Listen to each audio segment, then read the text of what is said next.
Welcome to the channel Mirelle Tales. Before we start, drop a comment and let me know where you're watching from and what time it is for you right now. Now, let's get into today's story. The February heat in Los Angeles was an unexpected, treacherous gift. I felt it the moment I stepped out of the Uber wrestling with my suitcase and the flat portfolio case that held the real reason for my early return. A deep blue cashmere shawl, the color of Catherine's eyes on the rare occasion she smiled at me without that perpetual shadow of disappointment. It had been madness to buy it in Milan with the project half finished and my head about to explode, but I wanted to do it for my mother-in-law, for Wesley, for the perfect facade. "Work, honey," I'd told Wesley over a video call just 2 nights before the background noise of a restaurant faked to sound like it was in another city. "This Italian client is impossible. I'm afraid I won't make it for your mother's party. Give her a kiss and my apologies." The regret in his voice had sounded genuine. "Don't worry, Ellie. She'll understand." Now, a chill unrelated to the afternoon sun crept down my spine. She'll understand. Yes, of course she would. I was about to give her the best surprise of all. The Prescott House in Beverly Hills was a sprawling Spanish colonial revival, full of memories and expectations. From the back street, the murmur of the party reached me like the buzz of happy bees, laughter, the clinking of glasses, the smooth sound of a classic jazz trio. I smiled to myself. I had imagined Wesley's expression 1,000 times. First surprise then, that disarming joy that still managed to take my breath away. And Catherine, maybe, just maybe, the shawl would soften her features. At least for one night. I avoided the main entrance with its heavy brass knocker.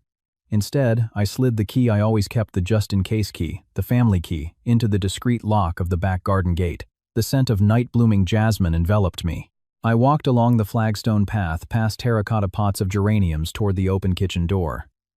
From there, the view of the living room was partial, but my heart hammered against my ribs. Surprise. But the surprise wasn't the one I had planned. The first blow was visual. Wesley's broad familiar back in the navy blue blazer I'd bought him. In the center of the room, people formed a semicircle around him. The second blow was tactile, the sudden cold that seized my fingers clinging to the portfolio case. The third and final blow was auditory. His voice, projected full of an emotion that wasn't for me, cut through the general murmur. "And since you're all here on my mother's birthday, I want to share another joy." A theatrical pause. I felt the room fall silent. An expectant, complicit silence. "I want you all to officially meet my new girlfriend." A collective gasp followed by an awe of approval. My eyes blurry for a moment, focused on the complete scene. And there she was, his large, tanned hand intertwined with long, pale fingers, a ring on a nail impeccably painted crimson. My gaze traveled up the slender arm to the pristine white dress, the elegant neck, the perfectly modulated smile of triumph. Claire. Claire Covington. The ghost that never left. The shadow in all our silent arguments. The daughter Catherine always wanted. "Claire, darling," Catherine said, pushing through the guests with an energy I didn't know she possessed. Her arms enveloped Claire in a theatrical, exaggerated hug. "But what a beauty! Look at her, everyone. She's the joy of this house." Her high-pitched, happy voice drilled into my eardrums. "I always knew this day would come, Wesley. She's the perfect woman for you. The wife I always dreamed of for my son." The words "the wife I always dreamed of" echoed in the air, thick with perfume and cigar smoke. Each syllable was a nail. I watched as Claire lowered her gaze with false modesty, squeezing Wesley's hand. He looked at her, and on his face I saw an expression I thought was reserved for our most private moments. Relief, pride, a kind of happy surrender. Something inside me shattered. Not an explosion, but a silent glacial crumbling. All the exhaustion from the trip, the sleepless nights over the project, the excitement for the damn shawl, the constant effort to be enough to be the right wife. It all condensed into a block of pure ice in the center of my chest. The rage when it came wasn't fire. It was a diamond chisel. I didn't think. My body acted on instinct, moved by that cutting ice. I took a step, then another, emerging from the dimness of the kitchen to the edge of the circle of light. No one saw me. All eyes were on the golden couple, on the radiant mother. I clapped. The sound was sharp, clear, slicing through the bubble of someone else's happiness like a razor blade. One clap, then another. Paced, deliberate, elegant, the way you applaud at the end of a performance when the actor has given their all, but the play is over. Heads began to turn. First, Wesley's uncles, their cocktail glasses halfway to their mouths. Then some cousins whose eyes widened like saucers. Finally, Catherine. Her smile froze, cracked, and slid off her face like a wax mask in the sun. She followed the direction of the gazes. Her eyes, those blue eyes I so wanted to please, met mine. There was no love in them, not even surprise. At first, just a deep, visceral annoyance, like someone finding a roach on their dessert plate. Wesley was the last. He was still holding Claire's hand, still posing for the mental photograph of his recovered happiness. His gaze, lazy and satisfied, wandered across the room until it found me. The champagne flute in his other hand slipped. It didn't break the thick Persian rug cushioned the fall, but the golden liquid stained the wool like a shameful reminder. His face, tanned and healthy, lost all its color at once. He turned livid ashen as if the blood had been drained from him in a single pull. His jaw dropped. "Ellie," he murmured. It was barely a movement of his lips, but in the sepulchral silence I had created, everyone heard it. Claire turned her triumphant smile, fading into confusion. Then, in slow, venomous recognition, she looked me up and down from my flat travel shoes to my hair pulled back in a messy bun. And in her eyes I saw something like contempt, but beneath it a flicker of panic. She knew too. She knew who I was. The intruder. The one who had been in her place. It was then that I spoke. My voice sounded strangely calm, clear, projecting into the room without needing to be raised. It was the voice I used with difficult clients, the one that allowed no argument. "Is the announcement over?" I asked, tilting my head slightly. "Wow, Wesley, what a shame. You didn't tell me the dress code for the family reunion had changed. I thought it was family joy, not replacement girlfriend." A collective gasp swept through the room. Catherine took a step forward, her face contorted with fury. "How dare you, but I was already moving."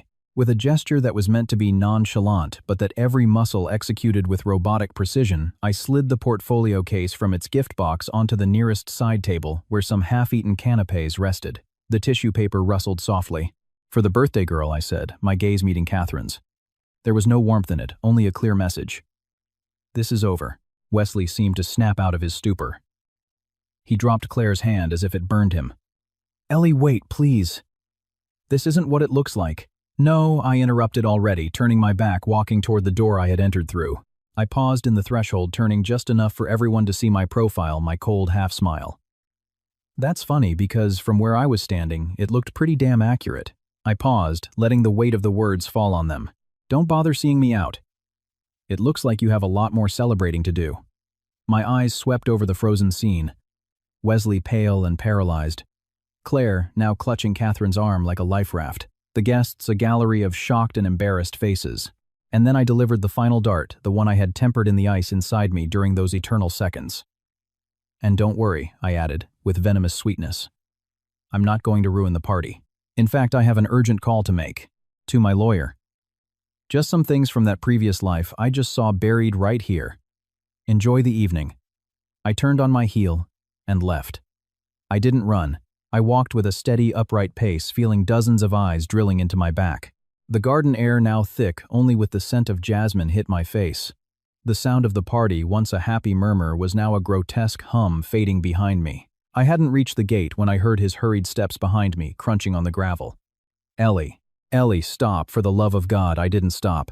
He reached out and grabbed my elbow hard. His touch burned me. I spun around, yanking my arm from his grasp. His face was a wreck panic painted on every feature. He was sweating. "Ellie, listen to me. I beg you. Listen to what Wesley," I asked, and my voice was no longer calm. It trembled, but with a rage, so concentrated it seemed to vibrate in the air. "What? She doesn't mean anything. I just saw it. Half of Beverly Hills saw it. Your mother just blessed it in front of witnesses. It's because of my mother," he stammered, lowering his voice, his eyes darting back toward the house. "She's obsessed with Claire, with her family's company, with all of this. She was pressuring me. Ellie, you're always away with your projects, your trips. I needed a date for the party. She showed up and Mom insisted. It was just to appease her for one night. I swear afterward I was going to what I cut him off, staring him down.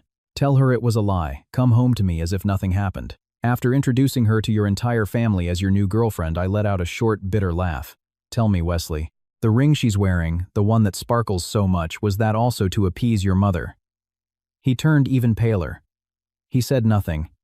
He couldn't. The confirmation in his silence was more eloquent than any word. The pain finally hit then. A dull, deep blow to the stomach. But I didn't let it show on my face. The ice held it at bay. "You've chosen," I said, and each word was a block of granite. "You've chosen the easy lie your mother heard this farce, and I've chosen not to be a part of it for one more minute." No, it wasn't a choice. It was a mistake, a moment of weakness. "Your weakness has a name, a last name, and wears a white dress," I spat. "And now, if you'll excuse me, I have a call to make." As I said, I started walking toward the gate again. "The call to your lawyer." His voice was a choked cry filled with real panic now. "You can't be serious, Ellie. We're husband and wife. We've been together for 5 years." I stopped one last time without turning completely. That, I said, my hand already on the gate's latch, also seemed pretty damn accurate. Until about 10 minutes ago, I stepped out onto the empty street into the afternoon sun that now seemed cruel and cold. I heard his desperate voice call my name one more time. But the roar of a bus passing on the nearby boulevard swallowed it. I didn't look back. I pulled my phone from my pocket. My fingers were trembling now uncontrollably. I didn't dial my lawyer's number. Not yet. I dialed Chloe's, my friend, the one person in Los Angeles I was sure wouldn't be in that house toasting Wesley Prescott's new romance. "Ellie," she answered on the second ring, her voice raspy as always. "Weren't you in Milan? Are you okay?" Hearing her voice, the wall of ice cracked for just an instant. A single, dry, painful sob tore through my throat before I could contain it. I managed to say, looking at the sunny facade of the house that was no longer my home, "No, Chloe. I'm not okay at all. I need you to come, and I need the number of the best divorce attorney in all of Los Angeles." From the other end of the line there was only a loaded silence. And then, 2 simple words solid as a rock. "Give me half an hour." The condo in West Hollywood smelled of stale air and lemony cleaning spray, the smell of absence. I noticed it as I crossed the threshold, suitcase in hand, as if I were entering a stranger's house. The silence was absolute, a brutal contrast to the thunderous buzzing still echoing in my head. I dropped my keys into the blue ceramic dish we'd bought at a flea market in Santa Barbara. The clink was obscenely loud. My house. The words slid through my mind. Acidic. False. Nothing here was mine. It was ours, or so I thought. Chloe arrived in 20 minutes, not 30. She carried a bag from a corner bakery with croissants and 2 hot lattes, and an expression that wavered between blind fury and absolute concern. "I called Lauren Montgomery," she said without preamble, setting the bag on the white marble kitchen countertop that Wesley had chosen because it conveyed purity. "She's a shark, but she's one of ours. The best. She has an appointment for you tomorrow at 10. "Thanks," I murmured, and the sound of my own voice, hoarse and worn, startled me. Chloe came closer, looked me up and down, and without another word wrapped me in a tight hug, the kind of hug that holds the pieces together before they can scatter on the floor. I didn't cry. Crying seemed like a distant luxury, something my body didn't have the energy for yet. The ice from Catherine's living room was still there, a protective and painful layer. "Tell me everything," she ordered, pulling away. She sat on a stool at the kitchen island, pushing a coffee toward me. Coldly, almost clinically, I recounted it all. The announcement, the shawl, Catherine's smile, the intertwined hands, my applause, my exit. My eyes roamed the condo. Every object seemed to speak to accuse. The photo on the fridge in Cabo, laughing like idiots, our hair wet from jumping off a rock. The designer glasses he hated but I loved. The blanket his grandmother had knitted, folded over the sofa. It was all a lie, a set. I need to organize, to think," I said, finishing my story. "Organize, yes. Think too. But most of all, Ellie, you need to act," Chloe said, her lawyerly tone momentarily overriding her friend one. "Don't be here when he gets back. Come to my place." "No." The answer came out firmer than I expected. "I'm not running. This is my home as much as his. Or it was. I'm going to stay, and I'm going to understand." Chloe understood. It wasn't about staying for nostalgia. It was about territory, about evidence. "Okay. But don't be alone when he arrives." "I'm staying." I nodded. While she called her partner to say she was sleeping over, I started to wander through the rooms. I started in the study, the small room I used as an office and workshop. My blueprints, my models, my architecture books, the space, Wesley joked, was the creative disaster zone. I opened the first drawer of my desk. There, in a forgotten blue folder, the real parade of ghosts began. They weren't photos of Claire. They were more subtle, more poisonous. It was a printed copy of an email from almost 2 years ago. Subject: Christmas dinner. I had found it on his computer one night when he'd left his session open. It was from Claire, addressed to Wesley, and CC'd to his mother. Wesley, darling, Catherine insists you both come. She says it's high time Ellie really integrates into these things, though, of course, with her trips, it might be complicated. Don't worry, I'll tell her it's just work stuff. Kisses to you both, C. The tone was sweet, cloying, full of a false concern that I now saw as clear as day. And Wesley's reply was below it. Thanks, Claire. You're a lifesaver. Ellie has a deadline, so it's probably better if I go alone. We'll talk. Hugs. He never mentioned that dinner to me. He said it was a boring work meeting. I, immersed in my deadline, had believed him. The sound of a key in the front door lock made me jump. My heart lodged in my throat. Chloe, who was in the living room checking something on her phone, shot to her feet, alert as a lioness. Wesley entered. He looked like he'd aged 10 years in the last hour. The navy blazer was wrinkled, his tie undone. He smelled of sweat and fear. His bloodshot eyes searched for me and found me standing in the doorway of the study. Ellie, he began, his voice breaking. Chloe stepped between us, crossing her arms. You should probably leave, Wesley. He ignored her completely. His gaze was only on me. Please, we have to talk. Alone. Whatever you have to say it in front of Chloe, I replied. The ice in my voice surprised even me. She already knows everything. Or almost everything. He ran a hand over his face. No, you don't. You don't understand. What don't I understand, Wesley? The explosion burst out of me, shattering the layer of ice. I took a couple of steps forward. The blue folder clutched against my chest. That your mother pressures you, she's done that since the day we met. That Claire is pulling your leash. I figured that out the day she asked me please not to come to her brother's wedding because it would be uncomfortable for her. What is it I don't understand? That you decided the solution was to introduce her as your girlfriend in front of half the city, including your mother on her birthday. It wasn't a decision, he shouted, desperate. It was a snowball. Mom wouldn't stop. Claire asks about you. Claire is so lonely. The Covingtons invited us again. It would be a snub not to go. And you, Ellie, you were always away. In Milan, in Paris, in your world of blueprints and impossible clients. There it was. The old complaint disguised as pain. So it's my fault, I said, almost laughing. Right.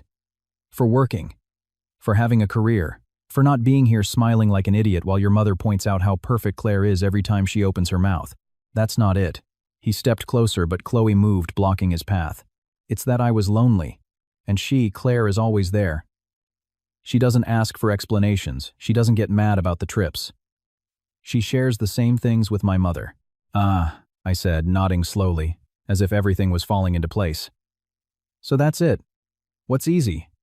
What doesn't cause problems? The daughter your mother always wanted, and the woman who doesn't demand anything from you except to show up. I see.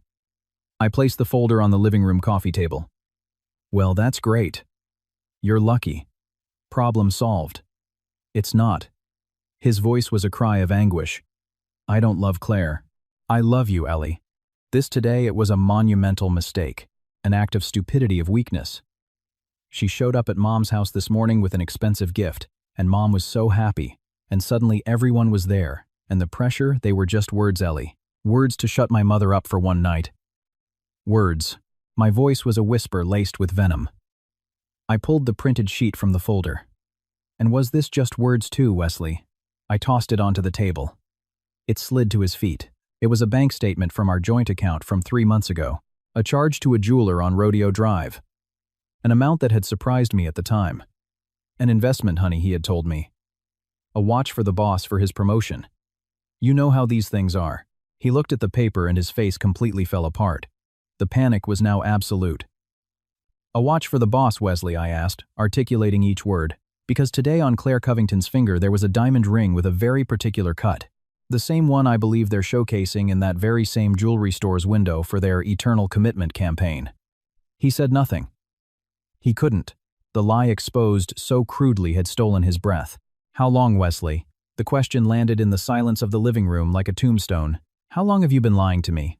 How long have you been using our money? The money I also earned to court your ex-girlfriend under your mother's nose. It wasn't courting, he stammered. No, What do you call it? An investment to appease her. Chloe beside me made a sound of contempt. Wesley crumbled. He literally fell to his knees in the middle of our living room, the place where we had dreamed of futures. His body was racked with ugly, noisy sobs. I'm sorry. I'm so sorry, Ellie. For everything. I don't know what happened to me. It was the pressure the family seeing that she was always there, waiting, and you were always leaving. I watched him cry. Before, his pain would have destroyed me. Now I only felt an infinite exhaustion and a merciless clarity. His crying wasn't for me or for what he had destroyed. It was for himself, for being caught, for facing the disaster he had created. Not anymore, I said, and my voice was calm again, empty. I'm not leaving anymore, Wesley. You are. He raised his face streaked with tears and snot, disbelief in his eyes. What? You're leaving. Now. Take what you need for tonight.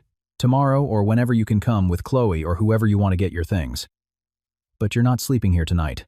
You can't kick me out. This is my house and mine, I retorted. And in my half of this house, I don't want you for another minute. Not another second. I walked to the kitchen, filled a glass of water from the tap. The sound of the stream filling the glass was the only noise in the room. When I turned, he was still on his knees, looking at me like a wounded animal. I walked toward him, glass in hand. Chloe made a move as if to stop me, but held back. I stopped in front of him. Our gazes met. In his, there was only a plea for mercy. A childish wish for everything to go back to the way it was. Get up, I told him. He obeyed, trembling. Then, with a slow, deliberate gesture, I raised the glass and threw the water in his face. The liquid hit his eyes, his open mouth soaking his shirt. He gasped more from surprise than impact. That, I said with glacial calm, is for her brother's wedding I wasn't invited to. For every family dinner Claire was invited to. For every little white lie. For every dollar of our money you spent on her. I placed the empty glass on the table with a sharp thud. And this, I added, pointing to the door with my head, is for announcing your new girlfriend at your mother's birthday party. I turned my back on him and walked toward the study. Ellie, please, he begged, his voice muffled and wet behind me. I didn't turn around. Get out of my house, Wesley, I said, without raising my voice. Now. I heard his ragged breathing, the rustle of his wet clothes, and then slow dragging steps toward the door. The sound of the handle, a final sigh, loaded with everything he didn't say, and finally, the slam of the door. A slam that didn't echo but sounded final. Sealed. Chloe came and put a hand on my shoulder. I was still staring at the closed door. Are you okay? She asked, her voice soft. I took a breath. The ice was melting, giving way to a huge emptiness, but also a strange, piercing lucidity. Honestly, no, I answered. But I will be, and for the first time since my applause had silenced the party in Beverly Hills, I believed it. I was beginning to understand. The lies weren't just from today. They were old, filed away on paper, and I was determined to unearth every single one of them. The dawn light in Los Angeles streamed through the window of my new temporary refuge, Chloe's living room sofa bed. I hadn't slept. The buzzing of rage had given way to an electric silence, a cold, sharp lucidity like the edge of a knife. It wasn't pain. It was something more powerful. A purpose. You've changed, Chloe said from the kitchen doorway, holding 2 mugs of strong coffee. She handed one to me. Last night you were a wreck. Now you look like you're carved from ice. It's because I've realized something, I replied, accepting the mug. The heat burned my fingers, but it was a welcome sensation. Crying over what Wesley did is like crying over a rag doll I always knew was stuffed with straw, a waste of time. But the damage he's done and intends to do is real. And that can be fought. She smiled a fierce professional smile. That's what I like to hear. Lauren Montgomery is expecting us at 10. She's tough, exactly what we need. Lauren Montgomery's office was in a modern high-rise in Century City. She wasn't the typical family lawyer with warm touches. Her office was minimalist, with clean lines and not a single personal photo. She herself was like that black pantsuit, short, undisguised graying hair and gray eyes that didn't blink. Tell me no embellishments, she said after the greetings. She didn't offer coffee. It wasn't that kind of meeting. I told her everything. Chloe's call had given her a heads up, but I laid out the details methodically. The emotional and probably physical infidelity, the public announcement, the mother-in-law's complicity, the jewelry store, charge my expulsion from the family home. Chloe provided documents, screenshots of old ambiguous messages, the bank statement, even a photo. Someone, a cousin with remorse I assumed, had sent Chloe of the scene in Catherine's living room, showing Wesley and Claire, hand in hand with Catherine smiling between them. Lauren listened, taking brief notes on a tablet. When I finished, she set down the digital pen. From a legal standpoint, the infidelity is de facto proven by the public scandal. That's a mitigating factor for you, an aggravating one for him. But the really juicy part is this. She pointed to the bank statement. Community property. He used shared funds to benefit a third party with whom he was allegedly having a relationship. That's not just an aggravating factor in the divorce. It's potential misappropriation of assets. We can go after that. That's the pressure that hurts. And the house, I asked. Community property. Bought during the marriage. You'll either lose half, or you'll have to sell and split. But with this, she pointed to the statement, again, we can negotiate. He might waive his share in exchange for us not pursuing criminal charges, or he can compensate you in other ways. Do you have other accounts? Investments? We have savings and a joint retirement plan. Perfect. Freeze everything you can today. And change the passwords to everything. Email, online banking, social media, everything. Her gray eyes locked onto mine. This isn't just a divorce, Ellie. It's a war. And in war, the one who controls the information wins. Are you ready for this? The question wasn't rhetorical. I took a deep breath. Yes. Good. Then, Act 1 today. We formalize the separation and freeze the assets. Act 2. I need to know everything about Claire Covington and her family. What they do. Who they do business with, their weak spots. Why, I ask though, an idea was beginning to form in my mind. A cold smile touched Lauren's lips. Because in this type of war, the best offense is understanding why the enemy moves. And from what you're telling me, Catherine doesn't smile like that for just anyone. There's something else in interest. And interests always smell like money. Leaving the office with a folder full of instructions, and my heart beating with a new, faster, more determined rhythm, I checked my phone. Several missed calls from Wesley. A flood of WhatsApp messages ranging from please to reproaches and back to please. I deleted them all. Then I opened my banking app, and following Lauren's instructions initiated the process to withdraw my half of the joint savings and transfer it to a new account solely in my name. Every click was an act of liberation. Just then the phone rang. It wasn't Wesley. It was an unknown number. Ellie. It's Mark, Wesley's cousin. From the party. The voice sounded rushed, embarrassed. Hi Mark, I said neutral. Look, I'm so sorry about yesterday. That was intense. I didn't know anything, I swear. It's okay, Mark. You weren't the one who was supposed to know. Yeah, well, he hesitated. Listen, I'm calling because I feel bad for the family and all that. Listen, do you know about the Covington's company? The world stopped for a second. What do you mean, Claire's family? They have an auto parts company. It's not doing well. They're saying it's on the verge of major layoffs. But there's a rumor that Wesley's company, Innova Corp, is about to sign a huge contract with them. A lifeline. And Claire's dad and Wesley's boss are thick as thieves. From the golf club. You know what I mean. I understood perfectly. The pieces of the puzzle were starting to click into place with a dull, ominous sound. Catherine's pressure, Claire's reappearance, Wesley's need to look good to be the good son who saves the day. It wasn't just a sentimental betrayal. It was a transaction. Claire was the perfect product, the daughter of the right family with the company that needed the right contract and guaranteed maternal approval. I was the obstacle, the traveling architect with her own ideas who didn't fit in the picture. Thanks, Mark, I said, and my voice sounded strangely serene. Really? I owe you one. You don't owe me anything. Just take care of yourself, Ellie. Wesley's not a bad person, but he's weak. And my Aunt Catherine, well, you know her. Oh, yes. I knew her. And it was time she really knew me. I called her. I didn't wait for her to make the first move. My phone dialed the number I had so often seen with anxiety on the screen. Ellie. Her voice on the other end was a block of ice. It showed no surprise. I assume you're calling to apologize for your spectacle yesterday. I could almost see her in her impeccable loungewear, her expression of disgust. I took a deep breath, remembering Lauren's words. Be cold. Be clear. Don't let her drag you into a shouting match. You have the information. No, Catherine. I'm calling to propose we have coffee. To talk like adults. A silence, then a snort. I have nothing to talk to you about. I think you do, I insisted, keeping my tone calm. It has to do with bank transfers, with an engagement ring bought with money that wasn't just your son's, and with an Innova Corp contract with Covington Automotive that smells like a conflict of interest from a mile away. Or would you prefer we discuss that over coffee, just us? Or that I discuss it with my lawyer, who, by the way, is named Lauren Montgomery, and is an absolute beast in family court? The silence on the other end of the line was so profound I thought it had been disconnected. Then a whisper loaded with hatred. How dare you? 5 o'clock. The Polo Lounge. I'll be waiting.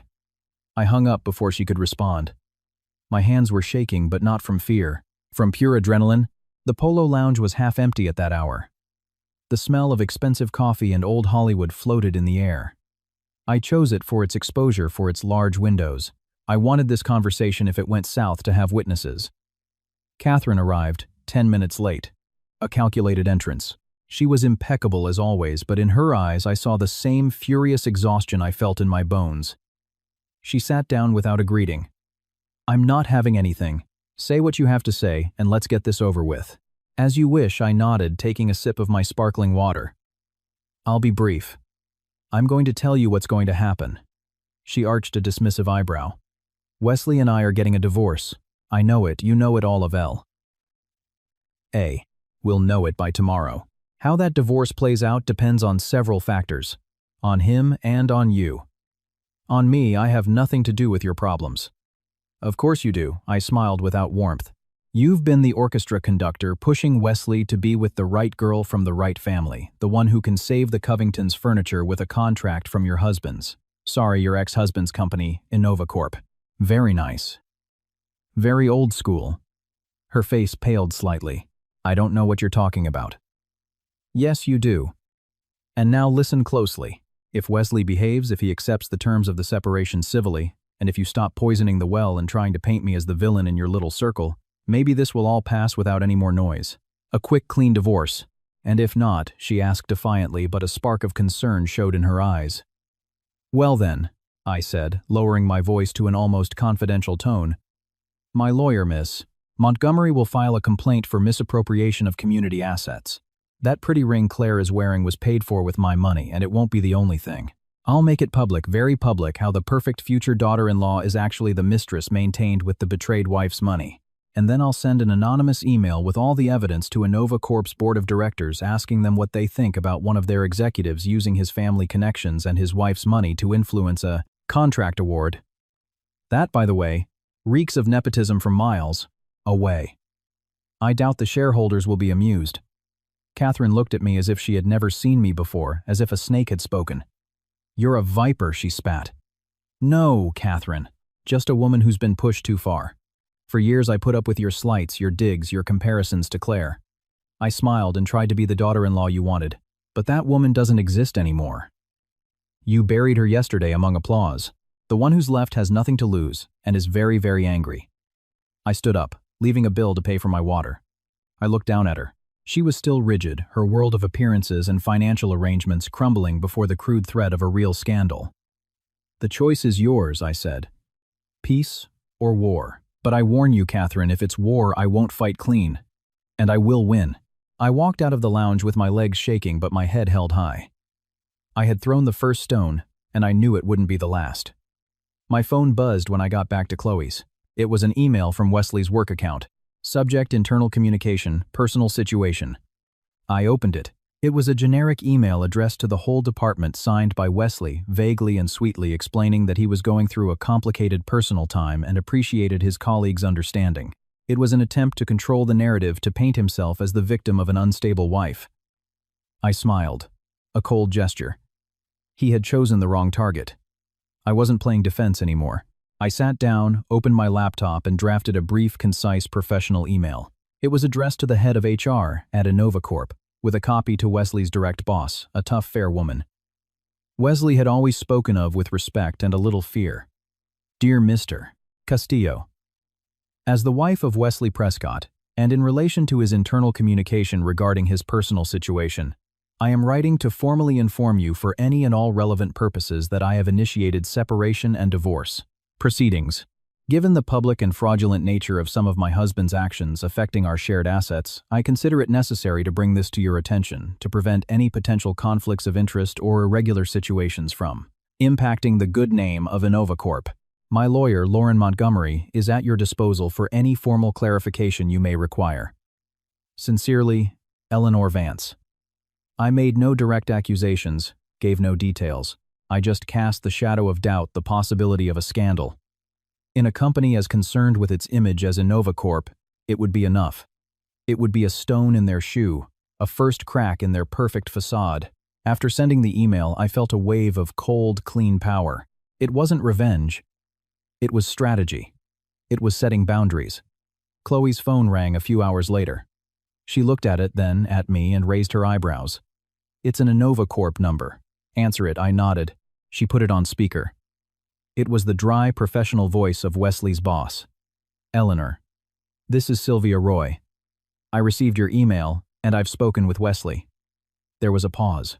I wanted to thank you for your professionalism in communicating this, and I'm very sorry for what you're going through. If you need anything, or if there's anything else I should know. Thank you, Sylvia, I said, my voice firm. For now, that's all. I just wanted you to be informed. We are, she said, and her tone was significant. And believe me, he has been informed. After hanging up, Chloe looked at me. What do you think will happen? I don't know, I replied. And it was the truth, but I'm no longer waiting to see what they do to me. Now I'm the one who acts. That night, as Chloe sorted legal papers on the dining table, my phone vibrated again. This time, it was a LinkedIn notification. A connection request. The name was vaguely familiar. Gabriel Reed. The message read, Hi Eleanor, I'm Gabe, the historical consultant for the Maritime Cultural Center project. We crossed paths a couple of months ago at the initial presentation. I've been reviewing some of your preliminary sketches the studio shared, and I think they're brilliant with a special sensitivity for the site's history. Would you be open to grabbing coffee this week to discuss some ideas? I think we could do something really special. Best, Gabe. I stared at it. The Maritime Cultural Center. My project. The one Wesley had always called quixotic. The one I had partly shelved to try to be the wife he and his mother wanted. A project that spoke of me, of my vision, of my passion. I smiled a real smile for the first time in days.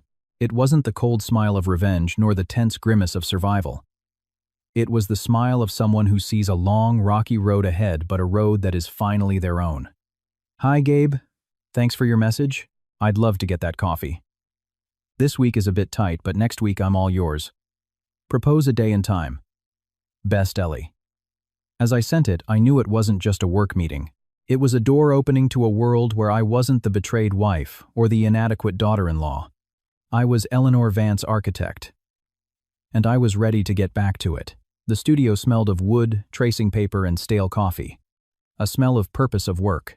It wasn't the clean, aseptic environment of the corporate office where I had spent the last few years accommodating others' aspirations. This small space in Silver Lake, with its mismatched hydraulic tile floor and its high window filtering the dusty California light, was mine. I had rented it the week before with the first advance Chloe had secured for me from the frozen savings. An act of faith or madness. On the drafting table, spread out with thumbtacks, were the plans for the Santa Monica Maritime Cultural Center. My project.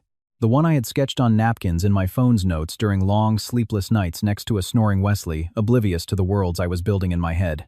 A little girl's dream, he had said once with a condescending smile upon seeing my first sketches. Very pretty, Ellie. But who's going to fund something like that? It's impractical. Impractical. That phrase had been the tombstone for so many of my things. For my travels, for my friends, he considered too bohemian for my clothes, for the way I laughed for this project. Until now. The phone vibrated on a blueprint. It was a message from Lauren, the lawyer. Short to the point. Wesley has agreed to mediation. Refuses to discuss the house until he has counsel. Delay tactic. Stay firm.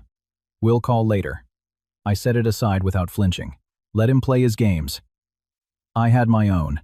My personal cell was on silent, buried under a pile of tile samples.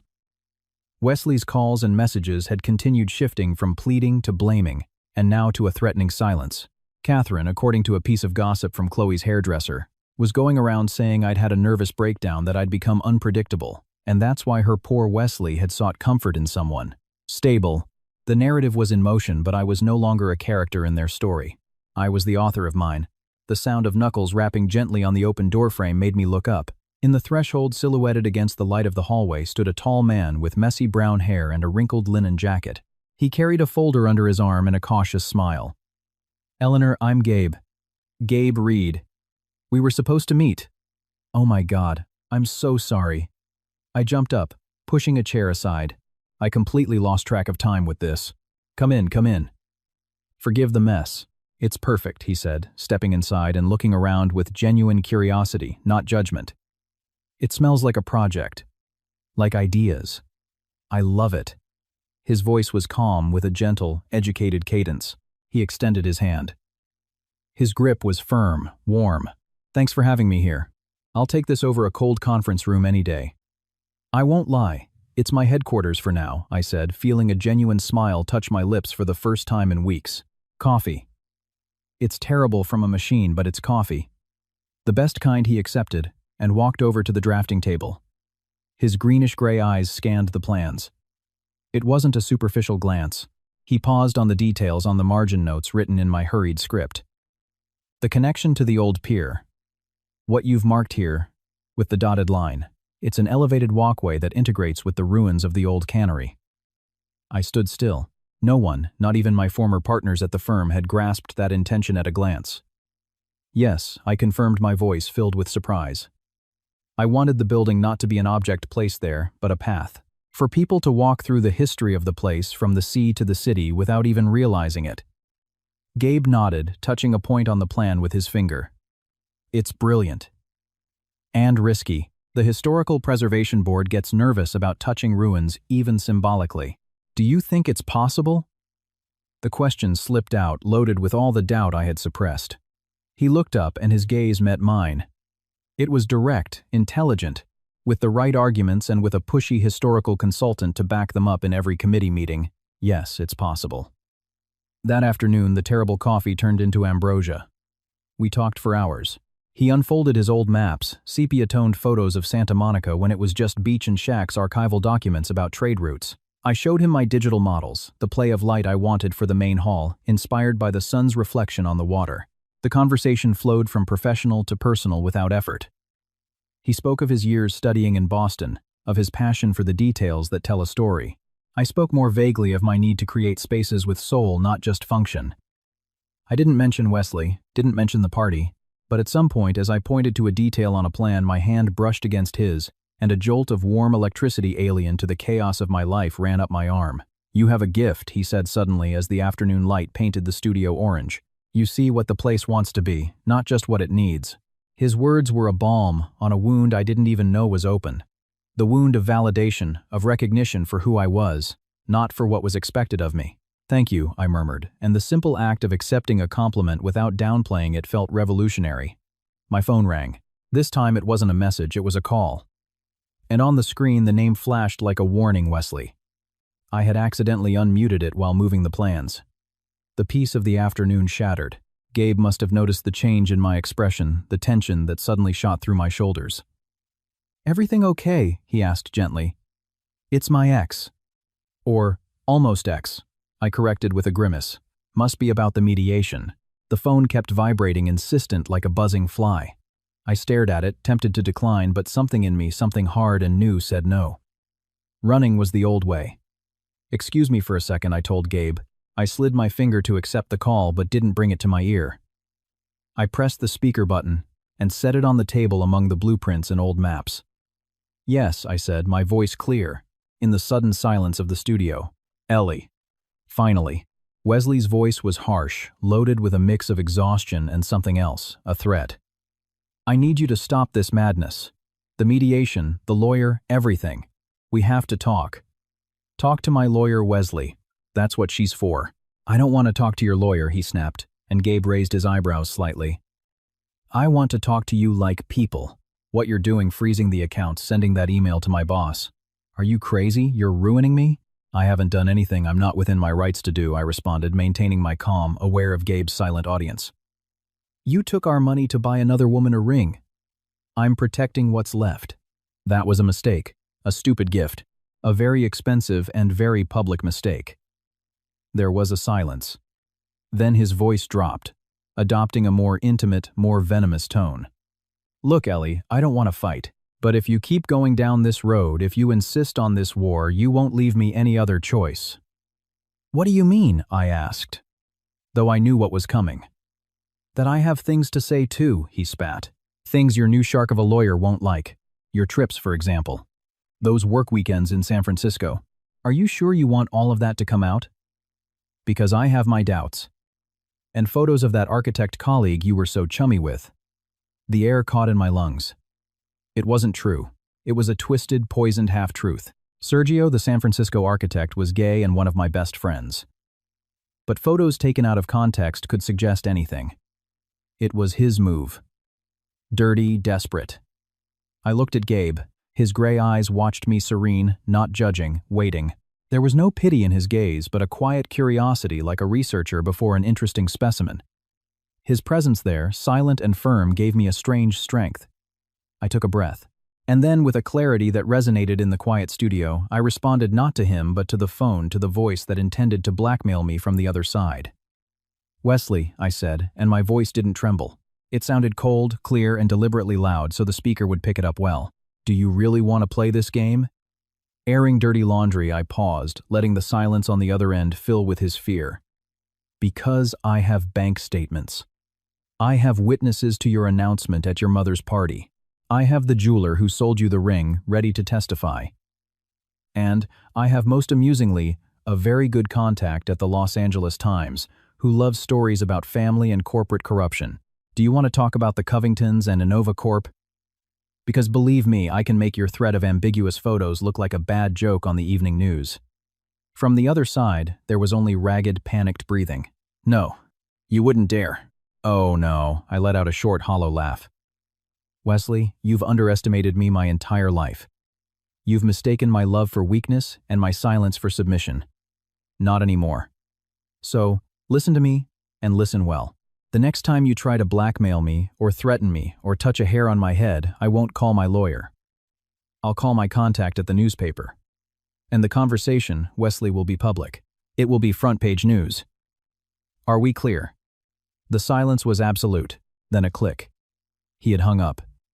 My hand was shaking slightly as I picked up the phone and silenced it. My heart was pounding, but not from fear. From power. From a cold, controlled anger that gave me wings. I looked up at Gabe. He said nothing for a moment. Then, a slow smile of genuine admiration spread across his lips. Wow, he said, finally, his voice calm. I guess I don't need to ask if you need a historian to also testify about your nerves of steel. The tension broke. I burst out laughing, a liberating sound that surprised even me. I'm sorry. This wasn't the work meeting you planned. On the contrary, he said, walking over and picking up his folder. It was the best project presentation I've ever seen. It shows passion, determination, and a deep understanding of difficult building materials. His eyes twinkled with complicity. If you handle the committees and the contractors with half the firmness you just handled your ex, this cultural center is going to be the envy of the West Coast.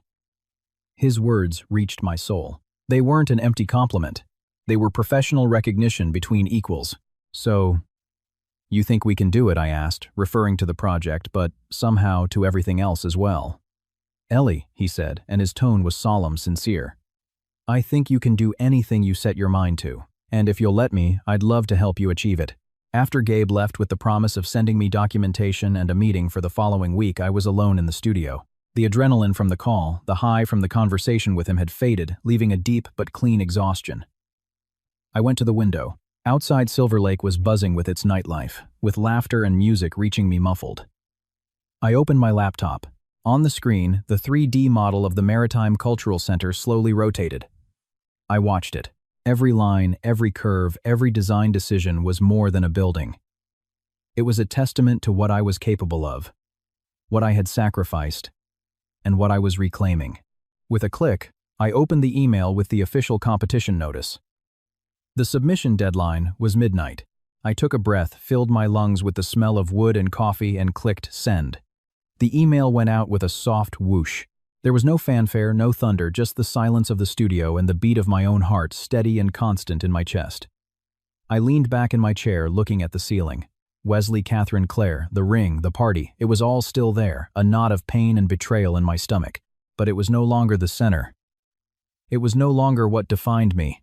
Now I was defined by a project spinning on a screen, a calm voice who believed in it, and the new fragile as glass, but certain knowledge that I, Eleanor, was ready for whatever came next. Ready to build instead of lament. The convention center in downtown Los Angeles glittered like a giant jewelry box against the night sky. Luxury cars paraded before the entrance, and a crowd in evening gowns and tuxedos swirled under the spotlights. The annual gala for the Children's Hospital Foundation was the social event of the year, and there on the list of prominent sponsors was Innova Corp, Wesley's company, and by extension the Covington family. I wasn't on the list. I was there because my studio, my newly opened tiny studio, had been one of 10 finalists in the design competition for the new pediatric pavilion. A coincidence? Or fate being sarcastic? "You sure you want to do this?" Gabe was at my side, impeccable in a tuxedo that fit him beautifully without Wesley's rigidity. His hair was slightly messy, as if it had resisted the gel. His presence was a calming anchor in the sea of turmoil in my stomach. "I don't want to," I replied, adjusting the strap of my dress. It was a simple design, an intense red, nothing like the white princess gowns. But I need to. I need them to see me here. Whole. Not hiding. He nodded, not pushing. "Then let's go. Remember, you have the best historical advisor in L.A. by your side. And as a bonus, the guy who's eager to see you publicly dismantle that idiot, if it comes to that." His smile, conspiratorial and slightly fierce, gave me the final push of courage. We entered. The heat, the murmur of hundreds of voices, the sparkle of the chandeliers, it was all an oppressive déjà vu, a distorted echo of the party at Catherine's. But this time, I wasn't in the shadows. We moved through the crowd and I felt the stares before I heard the whispers. "That's her. Wesley Prescott's wife, no ex, I think. Poor thing. What a shame. And who's that guy? They say he left her for Claire Covington. Well, she doesn't look too broken up about it." Gabe took my arm naturally, as if we'd been doing it for years. "Head high, architect. You're in your element. You've designed spaces that aspire to this." He was right. It wasn't my world, but I knew its rules. The hypocrisy, the fake smiles, the calculated interest. I'd seen it for years at Catherine's dinner parties. And then I saw them. They formed a perfect triumvirate near the bar. Catherine in a champagne-colored evening gown speaking animatedly to a group of women her age. Wesley in a black tuxedo with a tense expression as if his collar were too tight. And Claire. Of course Claire. She wore a long, almost snowy white silk gown, low-cut with a sparkle that didn't just come from the lights. She was wearing the ring. The damn ring. She was laughing at something a woman was saying, a crystalline, empty laugh while her hand rested on Wesley's arm. A wave of cold, more intense than any rage, shot down my spine. Gabe squeezed my arm. "Breathe," he murmured. "They're not worth your pulse." It was Catherine who saw us first.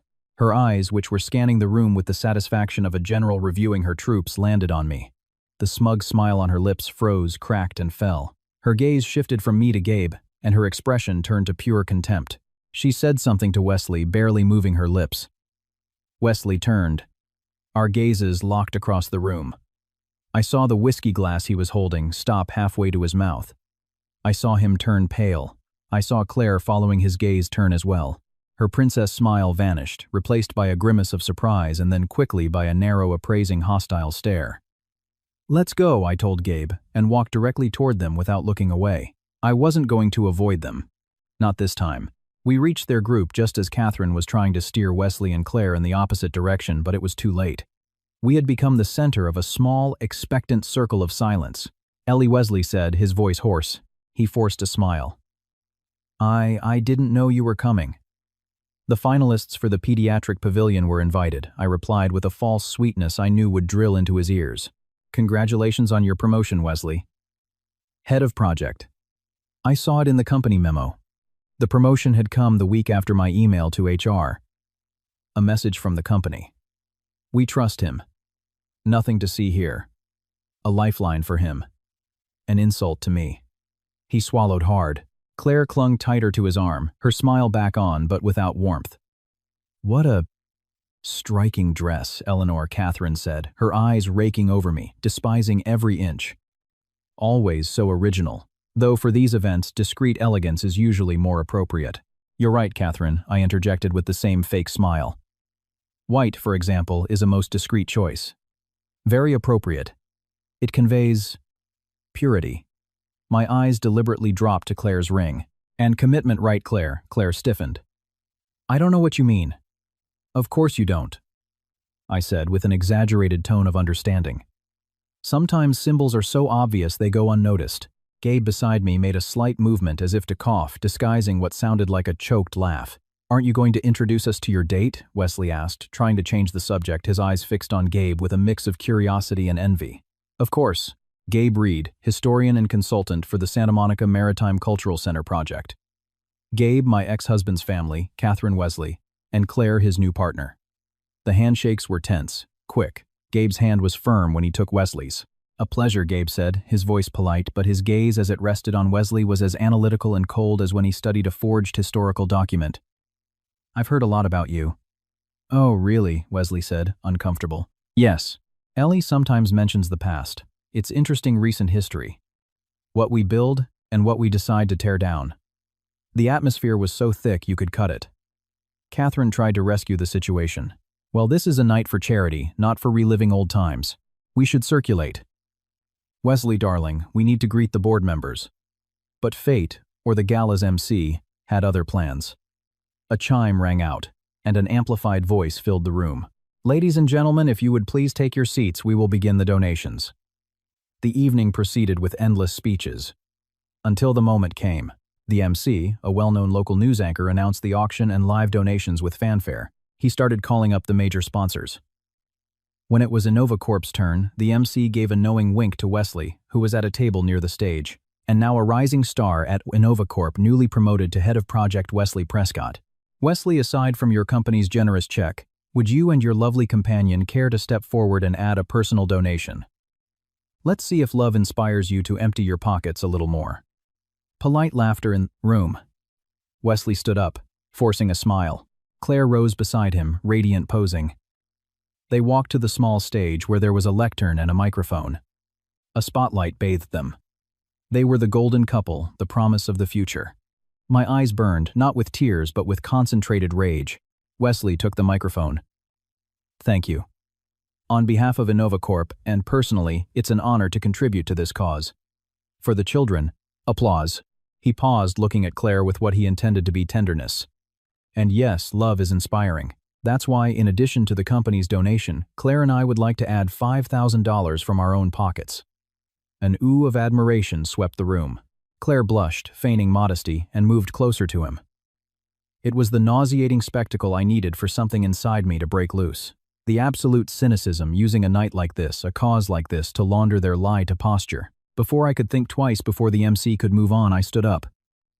The chair made a sharp noise as I pushed it back. Gabe looked at me, his eyes bright with alert support. He nodded almost imperceptibly. I walked toward the center aisle. The spotlight that had been following Wesley and Claire shifted, blinding me for an instant. I felt more than saw hundreds of heads turn toward me. The murmur grew. Wesley on the stage stared at me with wide eyes, panic painted on his face. Claire had stopped smiling. I reached the stage without rushing. The MC, confused, looked at me. Ma'am, I took the microphone from his hand, gently but firmly. Just a moment, please.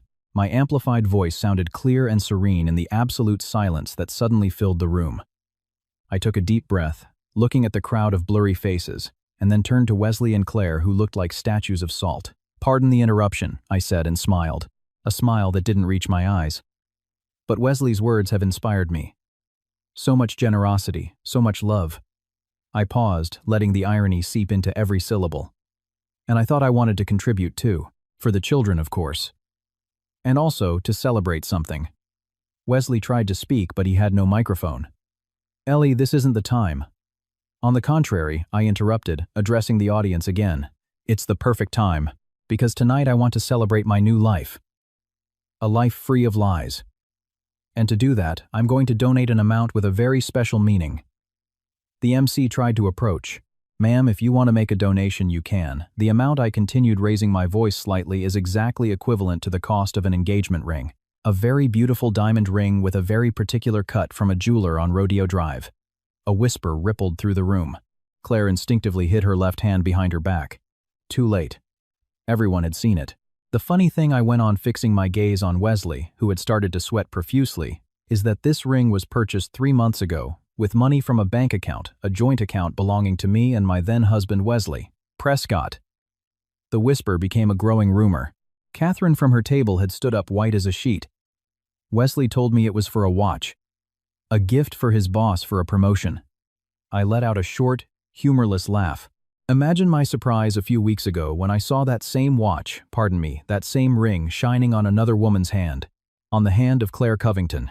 The very same woman Wesley introduced as his new girlfriend at his mother's birthday party while I was away on business. The scandal erupted. Voices, exclamations, the flash of a camera from a newspaper covering the event. Wesley tried to snatch the microphone from me, but the MC, now fascinated by the drama, stepped in between. "They're lies," Wesley shouted, but without a microphone his voice was lost in the hubbub. "Lies?" I asked, pulling a folded piece of paper from the small clutch I was carrying. It wasn't the original statement, it was a copy, but it served its purpose. I unfolded it in front of the microphone. "I have the bank statement right here. Date amount vendor, Duran Jewelers. And I have witnesses from the scene at Catherine Prescott's house. And I have the ring right there on Claire's hand. The evidence is taking a stroll." Claire took a step back, as if her white dress were on fire. "I didn't know Wesley told me it was a gift that you knew." Her weak, treacherous attempt at an excuse was the final nail. Wesley looked at her in horror, realizing she was throwing him under the bus. "So, in honor of the truth, and so that the money for that ring, my money, can do some good for once," I concluded, folding the paper, "I will donate that exact same amount, $7,500, to the children, so that something good can finally come out of this entire farce." I placed the microphone on the lectern in front of the gobsmacked MC. The silence was total now, broken only by the hum of the spotlights. I looked at Wesley one last time. His expression was a pit of shame, impotent rage and fear. The man who wanted to control all the narratives had just watched his own shatter in public, in front of all of Los Angeles. I turned on my heel and walked off the stage. The gazes of the crowd were no longer pitying. They were fascinated, horrified, and undisguisedly admiring. Some even started to applaud, a few at first, then more. It wasn't a unanimous applause. It was the applause of scandal, of recognition for a masterstroke. Gabe was waiting for me at the end of the aisle. He offered me his arm. "I think," he said in a low voice as we walked toward the exit through a sea of following eyes, "that your donation was by far the most memorable of the night." As we passed Catherine's table, I met her gaze. There was no contempt anymore. There was something new. Shock. Absolute disbelief. And for the first time, something that might have been fear. Fear of me. Of the woman she had unintentionally created. She held my gaze for an instant, then lowered her eyes. Defeated. Outside, the L.A. night was cool. I breathed in the air deeply, as if surfacing after a long time underwater. "Are you okay, Gabe?" asked his voice soft. I shivered, but not from the cold. The tension of the last few minutes was beginning to dissipate, leaving a trembling emptiness. "I don't know," I whispered. I think I just burned every bridge." He turned me to face him, his hands on my shoulders. "You didn't burn a bridge. You crossed one. The one that separates the victim from the fighter. And you crossed it in front of witnesses. Now they're the ones on the wrong shore." His words didn't stop the trembling, but they gave it meaning. I nodded, unable to speak. He said nothing more. He simply wrapped his jacket around me and put an arm around my shoulders. And together we walked away from the blinding glare of the venue toward the welcoming shadows of the night, leaving behind the noise of the scandal that I knew was just beginning. The studio smelled of approaching rain and reheated coffee. The echo of the gala's applause, of the scandal, of my amplified voice accusing Wesley in front of half of L.A. still resonated in my ears like a persistent hum. But here, among blueprints and models, the silence was different. It wasn't empty. It was active. Expectant. A silence charged with the energy of what I had created. Of what I was building. Alone. Gabe had left hours ago, after spending the previous night with me, not in my bed, but on my sofa, talking until dawn painted the window gray. We talked about architecture, about history, about restoring the old cannery, about everything except what had happened at the convention center. His presence had been an anchor, a sense of normalcy in the middle of the hurricane. But now I needed the storm in solitude. I needed to absorb the blow I myself had dealt. Lauren Montgomery had called me in the morning.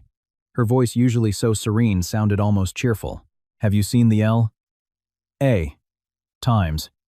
You're not front page, but there's a pretty juicy piece in the society section. It mentions a murky marital dispute that overshadowed a charity gala. They don't name you, but everyone knows." Wesley must be fuming. Well done. I felt no satisfaction, only a deep, bone-weary exhaustion. I hadn't just burned the bridge. I had blown it up with dynamite. Now the landscape on the other side was a wasteland. And I was here on my island of paper and wood, wondering what I would build on the ashes. That's when I heard the pounding. Not at the main door of the building, but directly on the heavy wooden door of my studio. Loud, desperate knocks followed by a hoarse, broken voice. Ellie, I know you're in there. Open up. Please open up. I need to talk to you, Wesley." He hadn't buzzed. He had climbed the 2 flights of stairs somehow, getting past the locked front entrance. His voice sounded slurred, drunk. A sudden cold shot through me. But it wasn't fear. It was disgust. A deep, quiet disgust. I looked at the door. I could not open it. I could call the police. But something inside me, something hard and cold born on that birthday night, wanted to see him. It wanted to see the final result of my work. It wanted to hear the sound of his collapse up close.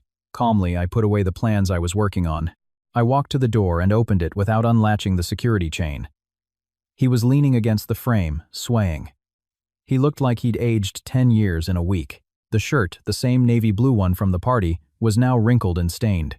He smelled of cheap whiskey and stale sweat. His bloodshot eyes fixed on me with desperate intensity. "Ellie," he slurred, trying to focus. "Shut up and listen," I said, my voice like the edge of a shard of glass. "You have 2 minutes. If you shout, if you try to get in, if you make a single move I don't like, I'm calling the police. And your boss. And I'm sending them the video from last night, which, by the way, some very kind person has already sent me." He blinked, trying to process the threat. He nodded, a grimace of defeat on his face. I released the chain and opened the door just enough for him to pass, but I stood in the threshold, blocking access to the interior. I didn't want his presence contaminating my space. He shuffled inside, collapsing into the chair I pointed to in front of the empty drafting table. Silence settled between us, broken only by his heavy breathing. He stared at his trembling hands. I watched him like an entomologist observes a rare insect. I felt nothing. No anger, no pity. Just a clinical curiosity. Why?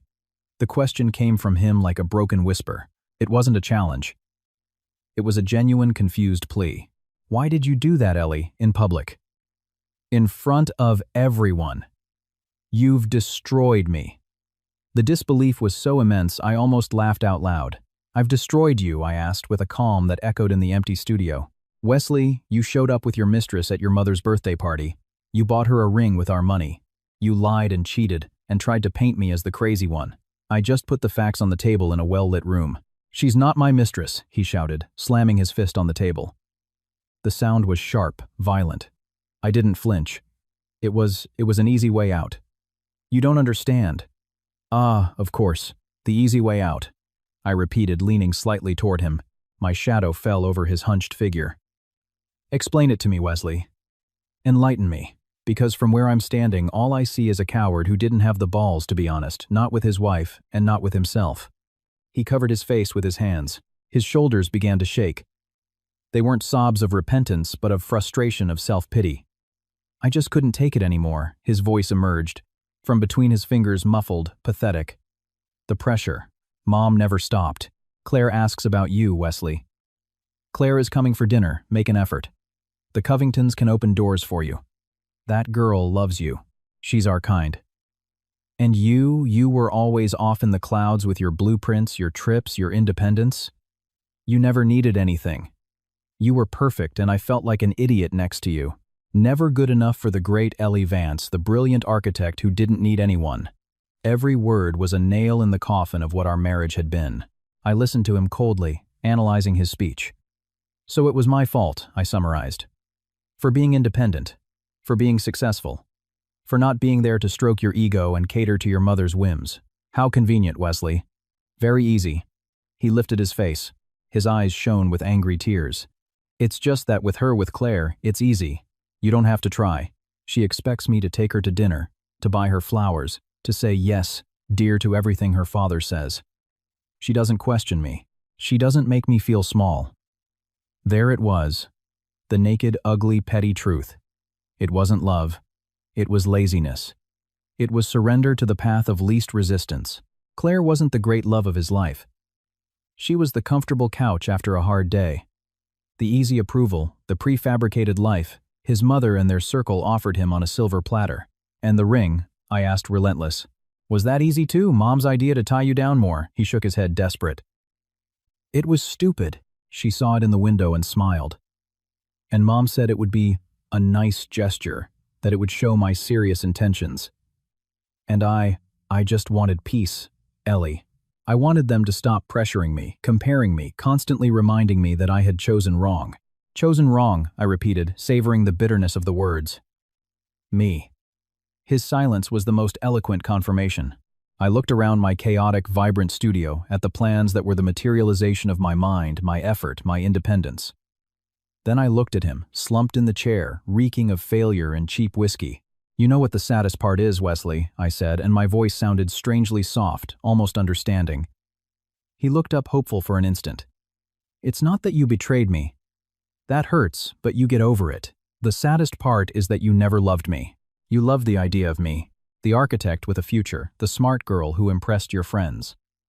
But when that girl started to have a bigger future than you, when she stopped being an accessory and became a person with her own light, you got scared. And instead of growing with me, of rising to meet me, you crawled back into Mommy's lap and into the arms of the first easy girl who told you you were wonderful just the way you were.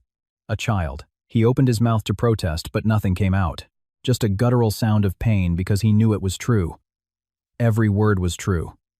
It wasn't weakness, Wesley, I continued, standing up. The session was over. It was cowardice. And what you did at your mother's party wasn't a mistake. It was a choice. A public declaration of who you are and what you value. And what you value is comfort, approval, a life without complications.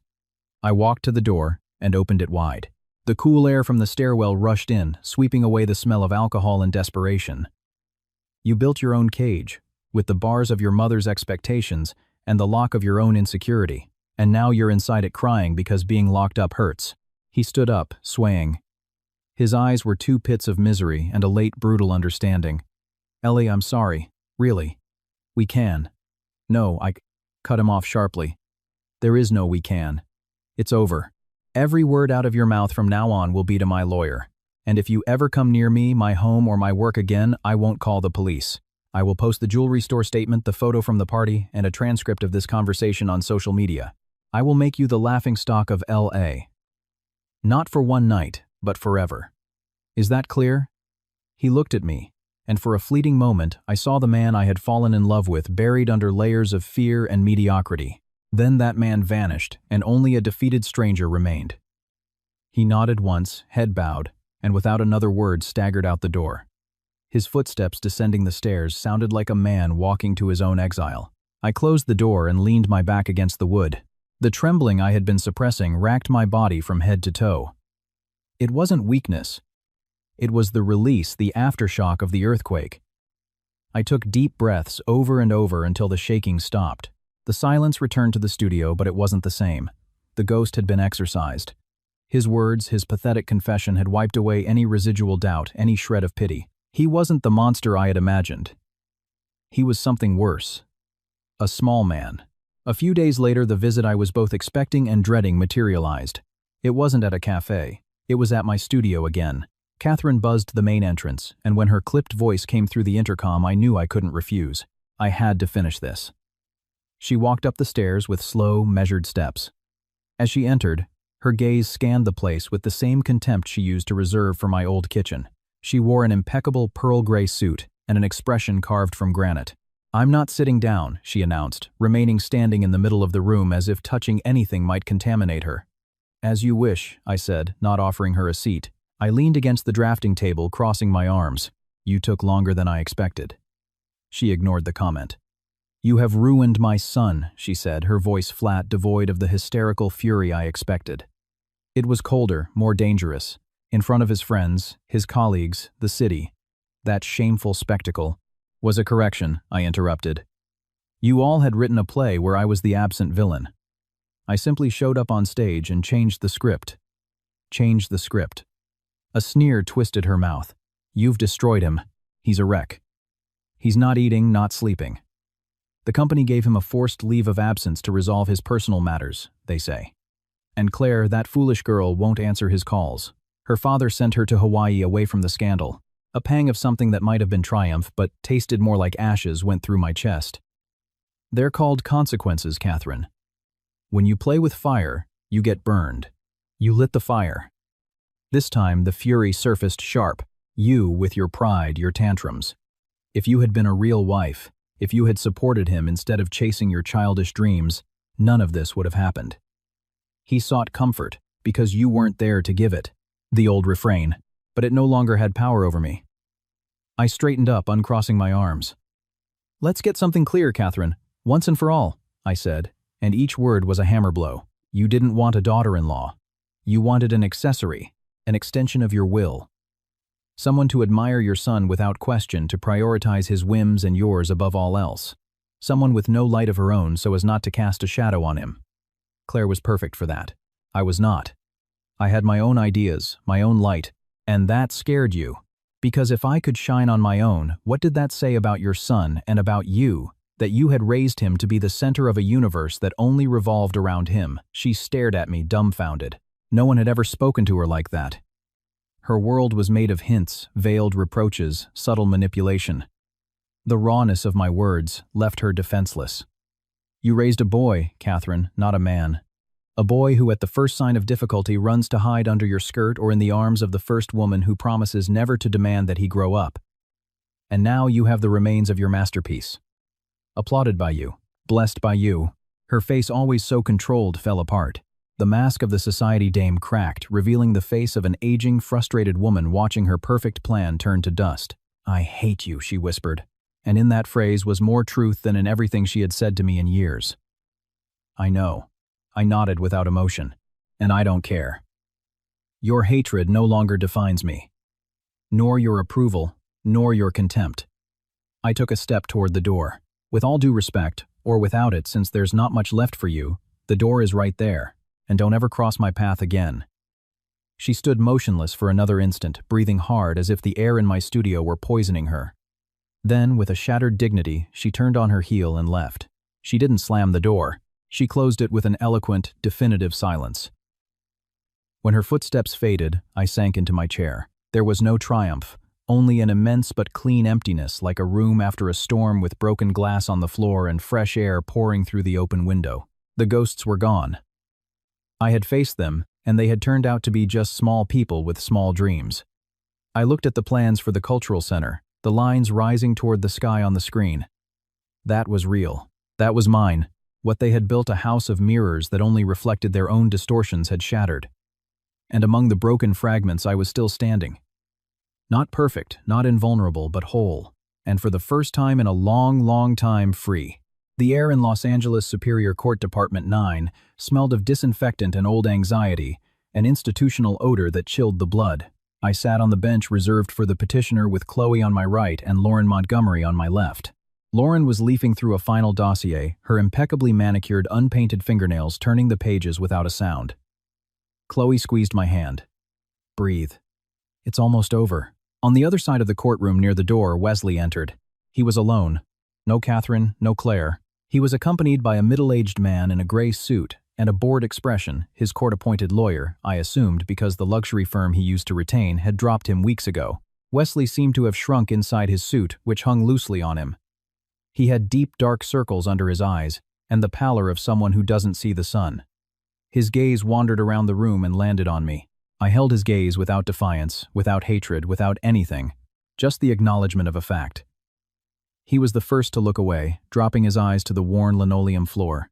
Your Honor, if I may, Lauren stood up, as the judge, a woman in her 50s with thin-framed glasses and a tired expression, took her seat. Before we begin, and in the interest of expediency and of minimizing emotional distress for the parties, my client wishes to make a statement. The judge nodded after a quick glance at the papers. Proceed. I stood up. My legs were trembling on the inside, but my voice came out clear, trained in 1,000 project presentations. Your Honor, thank you.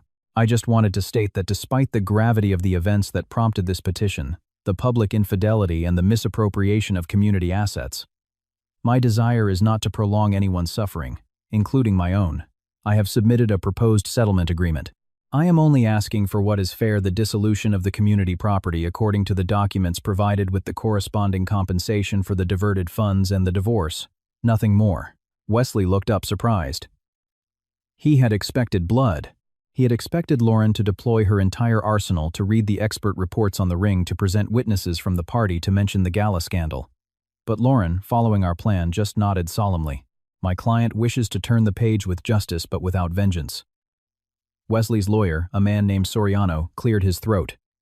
My client accepts the agreement. His voice sounded rushed, as if he wanted to get out of there as quickly as possible. He only asks for a degree of discretion so he can rebuild his professional life. The judge looked at them over her glasses.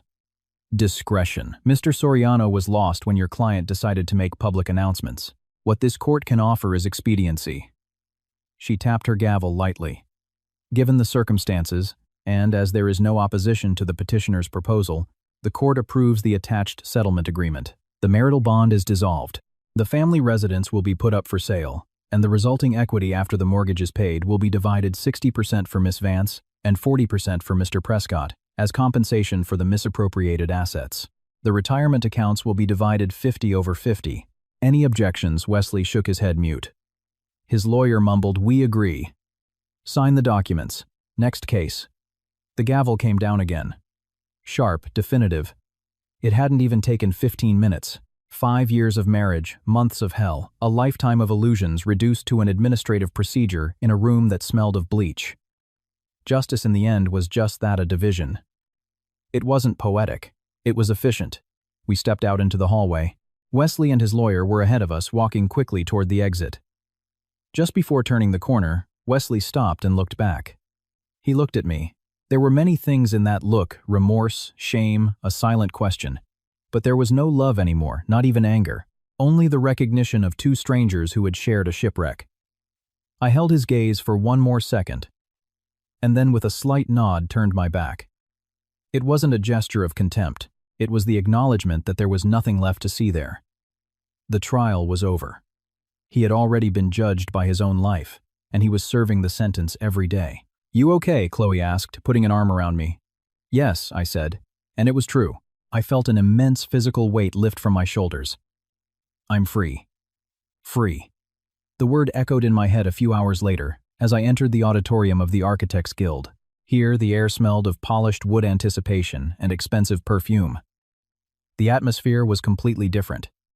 I wore a navy blue pantsuit, simple but perfectly tailored, not the striking red of the gala. This was the blue of confidence, of professionalism. The competition for the Santa Monica Maritime Cultural Center had reached its final stage. 3 finalist projects. Mine was the riskiest, the one that least conformed to the original brief, and the only one submitted by a brand new one-person studio. Gabe was waiting for me near the front row. When he saw me, his face lit up with a smile he didn't try to hide. He wore a linen jacket, no tie. "Nervous," he whispered as he approached. "Terrified," I admitted. "But it's a good nervous. The kind you feel before you jump, knowing that no matter what happens, you've built something honest." He nodded. "That's the only thing that matters." The president of the jury, a nationally renowned architect, took the stage. There were speeches, thank yous, explanations, until finally the moment arrived. He opened a sealed envelope, and the winning project, by unanimous decision of the jury, for its historical sensitivity, its exemplary integration with the landscape, and its courageous commitment to a dialogue between memory and modernity, is The Current of Now, Memory, by Eleanor Vance Architecture. The world stopped for a second. Then the sound of applause erupted like a wave. Gabe gave me a quick, firm hug. "You did it," his words, whispered in my ear, were a balm. I walked up to the stage, my legs like jelly. The lights were bright. I searched the audience. I saw Chloe crying and clapping like crazy. I saw Lauren Montgomery, who gave me a discreet victory fist pump from her seat. And I saw in the back near the exit a figure slipping out. A figure I knew. Wesley had come. He had seen it all. And he was leaving defeated in a new, more profound way. There was no bitterness in me as I watched him go. Only a strange peace. I took the microphone. The words came out on their own from a deep and true place. Thank you. This project was born from listening to a place, from wanting to tell its story, not impose my own. And it was also born from believing that sometimes starting from scratch with empty hands, but a head full of honest dreams, is the best way to build something worthwhile. Thanks to the historian Gabe Reed for being my eyes where I only saw stones. And thank you to life for finally giving me the clarity to see my own path. The reception afterward was a whirlwind of congratulations, business cards, journalists. It was exhausting and intoxicating, but the best part came later when Gabe and I slipped out a back door, leaving the noise behind. We walked in silence through the streets toward my studio. The night was mild. When we reached the door, I leaned against the frame looking at him. "Coming up," I asked, "I have a bottle of pretty bad champagne." "But it's champagne." He smiled, but there was a new seriousness in his eyes. "Ellie, before I come up, I want you to know something. What I feel for you isn't a rescue. It's not because I pity you. It's because I admire you, for the architect you are and for the woman you've become. And I want to go slow. Very slow. Because whatever this is," he made a vague gesture between us, "I want it to be built on rock, not on anyone's ruins." His words hit my soul. They were exactly what I needed to hear. The opposite of rushes, possessions, dramas. He was offering solid ground after so much time on shifting sand. "Slow sounds perfect," I whispered, and then I closed the distance between us and kissed him. It was a slow, exploratory kiss, full of promise but without urgency. A kiss that tasted of beginnings, not desperation. When we separated, his forehead resting on mine, I knew this was different. It was healthy. It was real. The following weeks were a whirlwind of work. The sale of the house closed quickly. With my share, I paid off the studio's debts and bought a small condo with a view of an inner garden in Venice. A space just for me, which I furnished with pieces I liked without consulting anyone. The Cultural Center project entered the executive development phase.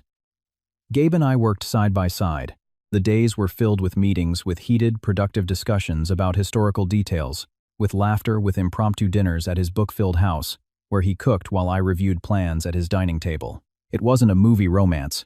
There was shyness, moments of doubt, the fear of repeating mistakes.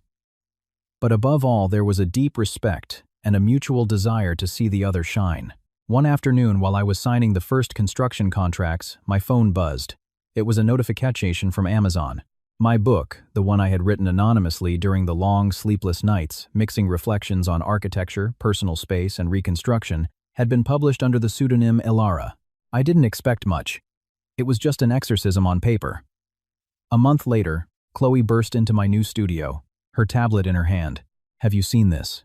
On the screen, an article in the New York Times book review was titled, "The Foundations of Air, the Anonymous Publishing Phenomenon, Capturing the Spirit of a Generation." They were talking about my book. They had reviewed it positively. They didn't know who I was, and I loved that they didn't. "There's a launch event at the bookstore. Are you going to go?" Chloe asked me, her eyes wide. "No," I said, smiling. "Let the book and the pseudonym do the talking. I have a cultural center to build." The night of the event, however, I slipped into the audience wearing a baseball cap and sunglasses, just another person in the crowd. I wanted to feel the atmosphere. The bookstore was packed. The host was talking about the heartbreaking authenticity of the text, its lucid vision of personal reconstruction. And then in the crowd I saw a figure. Wesley. He was alone, standing by a bookshelf holding a copy of the book. He didn't see me. I watched him as he thumbed through the first few pages with a concentrated, almost pained expression. Then he snapped the book shut, left it on a table and walked out, head down, pushing his way through the people. I didn't know if he had recognized my voice in the text, if he had seen between the lines the pieces of our life together now transformed into literature. It didn't matter. He was on his path, I was on mine, and for the first time they didn't intersect. That night, Gabe came to my new condo. He brought a bottle of wine and a pizza. We didn't mention the book. We didn't mention Wesley. We talked about a foundation problem that had come up in Santa Monica, about a documentary on the Pacific he wanted to see. We sat on the floor, leaning against the sofa, sharing the pizza from the box. "You know," he said, suddenly looking at his wine glass, "I'm very proud to know you, the woman you are. Not the famous architect or the anonymous author. The woman who arranges her books by color and who laughs when she burns the rice. His simplicity, his ability to see the small, the real, moved me more than any grand speech. I leaned over and kissed him slowly, deeply. "I'm proud to be here too," I whispered against his lips. "With you. In my house. Building this." Later, while he slept beside me, a deep and peaceful sleep, I got up and went to the window. My condo, my refuge, my work, my passion. My life full again with projects, but this time projects I had chosen, not ones that were imposed. The trial of fortune had passed, and I had found myself not just unscathed, but stronger, clearer, more the master of my own destiny than ever before. The divorce had been a piece of paper, the professional success, a sweet bonus. But the real verdict, the one that mattered most, was this peace. This present. This promise of a future that was finally mine to design. The roar of the fireworks echoed over the beach, a fierce, rhythmic percussion that made the sand vibrate under my feet and the air in my chest. The smell of gunpowder, sweet and metallic, mixed with the aroma of barbecue and the salt of the Pacific. It was the 4th of July, the peak of summer, the burning away of the old. 1 year. A full year, since that birthday party in Beverly Hills. Now surrounded by the euphoric crowd with Gabe beside me holding my hand tightly against the explosions, it was like living on a different planet. "This is incredible," Sarah, the new partner who had joined my studio 3 months ago, shouted in my ear. Her eyes shone like a child's. She was young, incredibly talented, and her energy was contagious. On my other side, Chloe danced to the imaginary rhythm of the fireworks, with her partner laughing. Gabe squeezed my hand. He didn't need to shout. His broad, genuine smile and the peace in his gray eyes told me everything. We were a group. My friends. My people. Not an imposed family, but a chosen one.